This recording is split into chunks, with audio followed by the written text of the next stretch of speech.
Good afternoon. My colleagues and I remain squarely focused on achieving our dual mandate goals of maximum employment and stable prices for the benefit of the American people. While the unemployment rate remains low, it has edged up. Job gains have slowed and downside risks to employment have risen. At the same time, inflation has risen recently and remains somewhat elevated. In support of our goals and in light of the shift in the balance of risks, today the Federal Open Market Committee decided to lower our policy interest rate by 1/4 percentage point. We also decided to continue to reduce our securities holdings. I'll have more to say about monetary policy after briefly reviewing economic developments. Recent indicators suggest that growth of economic activity has moderated. GDP rose at a pace of around 1.5% in the first half of the year, down from 2.5% last year. The moderation in growth largely reflects a slowdown in consumer spending. In contrast, business investment in equipment and intangibles has picked up from last year's pace. Activity in the housing sector remains weak. In our summary of economic projections, the median participant projects GDP to rise 1.6% this year and 1.8% next year, a touch stronger than projected in June.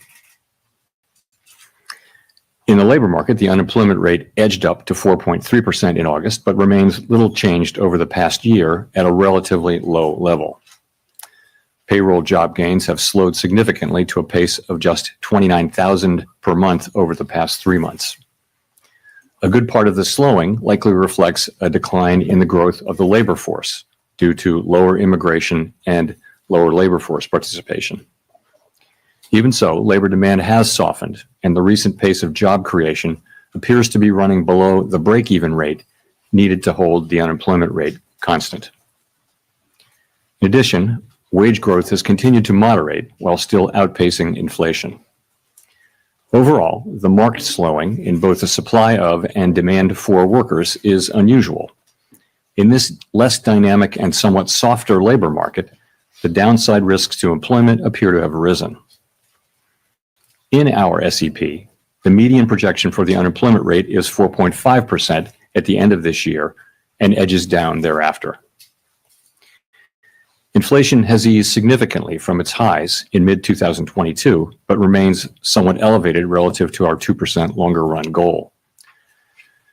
Estimates based on the Consumer Price Index and other data indicate that total PCE prices rose 2.7% over the 12 months ending in August, and that, excluding the volatile food and energy categories, core PCE prices rose 2.9%. These readings are higher than earlier in the year as inflation for goods has picked up. In contrast, disinflation appears to be continuing for services. Near-term measures of inflation expectations have moved up on balance over the course of this year on news about tariffs, as reflected in both market and survey-based measures. Beyond the next year or so, however, most measures of longer-term expectations remain consistent with our 2% inflation goal. The median projection in the SEP for total PCE inflation is 3.0% this year and falls to 2.6% in 2026 and to 2.1% in 2027. Our monetary policy actions are guided by our dual mandate to promote maximum employment and stable prices for the American people. At today's meeting, the committee decided to lower the target range for the federal funds rate by 1/4 percentage point to 4 to 4.25%, and to continue reducing the size of our balance sheet. Changes to government policies continue to evolve, and their effects on the economy remain uncertain. Higher tariffs have begun to push up prices in some categories of goods, but their overall effects on economic activity and inflation remain to be seen. A reasonable base case is that the effects on inflation will be relatively short-lived, a one-time shift in the price level. But it is also possible that the inflationary effects could instead be more persistent, and that is a risk to be assessed and managed. Our obligation is to ensure that a one-time increase in the price level does not become an ongoing inflation problem. In the near term, risks to inflation are tilted to the upside and risks to employment to the downside. a challenging situation. When our goals are in tension like this, our framework calls for us to balance both sides of our dual mandate. With downside risks to employment having increased, the balance of risks has shifted. Accordingly, we judged it appropriate at this meeting to take another step toward a more neutral policy stance.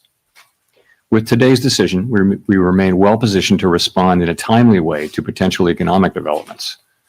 We will continue to determine the appropriate stance of monetary policy based on the incoming data, the evolving outlook, and the balance of risks. In our SEP, FOMC participants wrote down their individual assessments of an appropriate path for the federal funds rate, based on what each participant judges to be the most likely scenario for the economy. The median participant projects that the appropriate level of the federal funds rate will be 3.6% at the end of this year, 3.4% at the end of 2026, and 3.1% at the end of 2027. This path is 1/4 percentage point lower than projected in June. As is always the case, these individual forecasts are subject to uncertainty, and they're not a committee plan or decision. Policy is not on a preset course. The Fed has been assigned two goals for monetary policy: maximum employment and stable prices. We remain committed to supporting maximum employment, bringing inflation sustainably to our 2% goal, and keeping longer-term inflation expectations well anchored. Our success in delivering on these goals matters to all Americans. We understand that our actions affect communities, families, and businesses across the country.